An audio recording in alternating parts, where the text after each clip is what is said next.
Yeah, I started in 1995 as an athlete. I did track and I went to bowling. And then in 2001 I joined a program called ALPS, Athlete Leadership Programs. And it's really changed my life because I didn't used to talk all the time, and it's really changed my life. And then I graduated a few years ago, and now I teach technology classes. And I was a photographer in 2012 at the International Torch Run Conference. And I'm hoping to get picked for being a photographer this year at National Games in New Jersey. It made me a true person. I learned a lot over the years. Like before I first started, I didn't have no confidence in myself, and now I got so much confidence. When she was young, she was so shy that if you talked to her, she would actually just hang her head and not look at you. But now she gets up in front of 150 people and will talk and tell about ALPS and things like that. So ALPS has done wonders for her. Our Special Olympics has done wonders for her. And I love getting all the students involved. That was my favorite part, was getting all the college kids to volunteer. And we actually have some kids who host teams, and so they hang out with a specific team from each different county for the entire day. They have lunch with them, they get to know the athletes, take pictures. Some of them still connect with each other on Facebook, so I love seeing that interaction. They make great friends because those guys need friends their own age. They're with adults so much at school and different places that they need that interaction on their level because it's so important for them. It makes their whole life so much better when they have kids their own age that are with them instead of me. Yeah. And with Special Olympics, I found that through my struggles I could help others as well.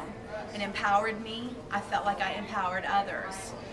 So I think Special Olympics has actually given me more than I could ever give it. Why are we still doing it?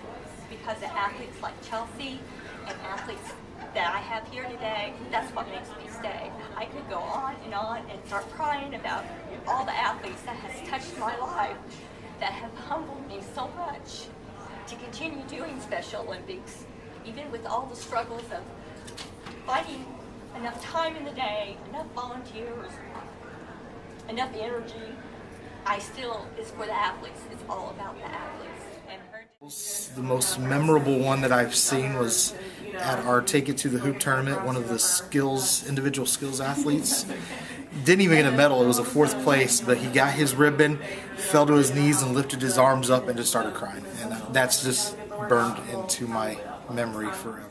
And one of the most interesting and memorable moments I had of the entire summer last year was I went to the opening games at Indiana State University for the first time, and I said, I think I figured out what these athletes are asking, and all they're asking is, can I play too? I was shy. Don't talk to a lot of people. Now I talk to a lot of people, meet new friends. I have a whole bunch of sports to do. Special Olympics is fun and being around new people and talking to new people. I started in Special Olympics my first year of teaching, which was a long time ago, 1974-75. I saw what Special Olympics did for the athletes, not only athletic ability, but how they were. It just changed everything. To me, it was something that I got into because I thought it was wonderful for the athletes, but I think it's also been good for me also.